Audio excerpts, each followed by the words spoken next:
sekalian yang dirahmati Allah, malam ini kita sudah masuk tanggal 10 Rajab. 10 Rajab. Karena maghrib ini masuk 10 Rajab. Tadi 9, asar masih 9. Maghrib ada pergantian tanggal di kalender Hijriah itu waktu maghrib. Kalau di sini bisa serentak dengan tengah malam, jam digital kita biasanya. Nah, Bapak Ibu sekalian, ada yang perlu kami sampaikan. Biasanya di awal-awal bulan Rajab, sebagian kita mungkin ada dapat pesan berantai di WhatsApp atau mungkin di SMS dulu. Pesannya kurang lebih begini. Di awal bulan Rajab kemarin, Nabi Muhammad SAW bersabda, barang siapa yang mengabarkan datangnya 1 Rajab, maka haram api neraka atasnya. Ada tidak dapat Pak? Ada. Ibu ada dapat Bu? Nah, kan ada tuh. Lalu kemudian di bawahnya ada pula ada keterangan, siapa yang menyebarkannya, maka dia akan mendapatkan pahala berlipat ganda. Luar biasa. Maka Bapak Ibu sekalian, ini perlu kami tegaskan karena mumpung bulan Rajab. Biasanya Sya'ban nanti muncul lagi itu.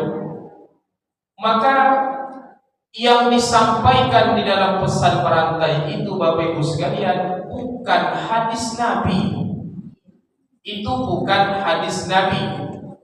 Justru kalau kita ikut menyebarkan, kalau di dalam keterangannya tadi siapa yang menyebarkan, menyampaikan masuknya 1 Rajab, diharamkan api neraka atasnya. Justru kalau kita ikut menyebarkan, bisa-bisa kita yang masuk neraka. Ini bisa masuk neraka jalur prestasi ini Bu. Nah, hati-hati aja lah. Apa sebab? Karena Nabi pernah mengancam, pernah mengingatkan kita, man kadzdzaba alayya muta'ammidan falyatabawwa maq'adahu minan nar. Siapa yang berbohong atas namaku, maka siapkan tempat duduknya di dalam neraka. Ini hadis palsu. Kalau kita belajar Pak mustalahul hadis, ilmu-ilmu tentang hadis itu, maka nanti kan kita temukan hadis yang derajatnya paling bawah itu ada hadis dhaif. Dhaif itu lemah, jamaknya du'afa. Kaum du'afa, kaum yang lemah secara ekonomi, kayak begitu. Hadis dhaif itu kalau kita kaji Bapak Ibu sekalian, maka hadis dhaif itu secara umum penyebabnya menjadi lemah ada 2. 1, sanadnya terputus, 2, rawinya bermasalah. Itu hadis dhaif. Apa sanad itu? Ada 1 hadis. Hadis itu dapat dari A dapat dari B dapat dari C dari para tabi'in dari sahabat dari Rasulullah. Itu sanad namanya. Ketersambungan antara 1 hadis sampai kepada Nabi Muhammad SAW. Kalau ada hadis dapat dari A dapatnya dari C, terlewat B umpamanya. C dapat dari Rasul langsung, banyak yang terlewat. Berarti ada sanad yang tak nyambung. Itu yang nanti menyebabkan hadis dhaif. Banyak jenis hadis dhaif itu Bapak Ibu sekalian. Ada nanti munqati, ada mu'allaq, ada mu'dhal, ada mudallas, macam-macam mursal khafi, macam-macam nanti.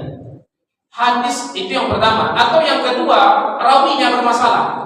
Hadisnya dapat dari A dapat dari B dapat dari C dari sahabat dari Rasulullah SAW. Tapi yang jadi masalah C itu pemotar. Kalau ngomong tidak pernah betul. B itu suka duduk main domino di wadai, mamanya nih. A itu kalau minjam barang tidak pernah badai. Nah, maka hadis yang diriwayatkan orang-orang ini bermasalah semuanya. Dia nyampai, sanadnya nyambung, tapi rawi-rawinya bermasalah. Itu bisa hadis dhaif. Hadis dhaif itu masih nyambung ke Nabi sebagian, itu pun kata ulama tidak bisa dijadikan dalil dan disebarkan.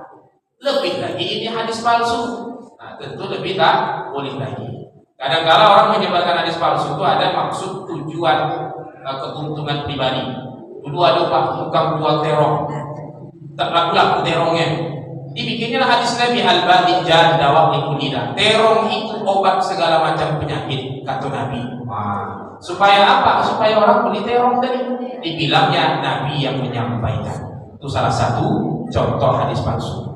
Maka Bapak Ibu sekalian, ketika kita mendapati hal-hal seperti itu, jangan ikut-ikutan menyebarkan, karena itu bukan hadis Nabi. Kalau ikut menyebarkan, justru kita nanti yang mendapat ancaman menyebarkan hadis palsu. Banyak sekali kadang hal seperti itu, Bang, populer lalu disebut hadis Nabi, padahal Nabi tidak pernah ucapkan.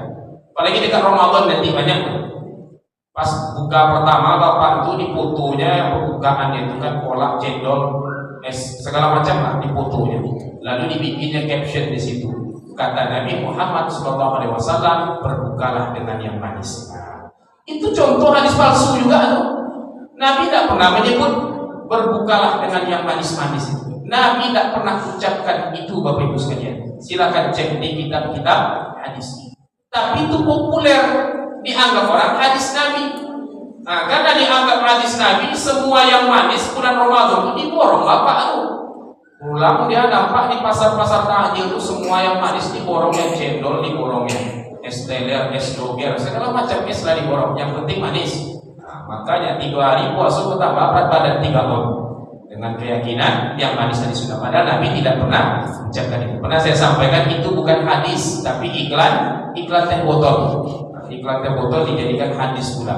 Maka Bapak Ibu sekalian, ketika kita mendapati sesuatu seperti ini, jangan langsung di-share. Kita cari dulu betul tidak ini hadis.